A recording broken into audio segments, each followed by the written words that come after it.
আমার ভাঙা ঘরে ভাঙা চালা ভাঙা বেড়ার ফাঁকে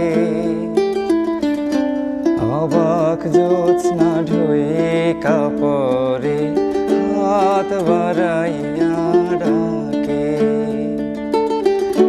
হাত ইশারায় ডাকে কিন্তু মুখে বলে না।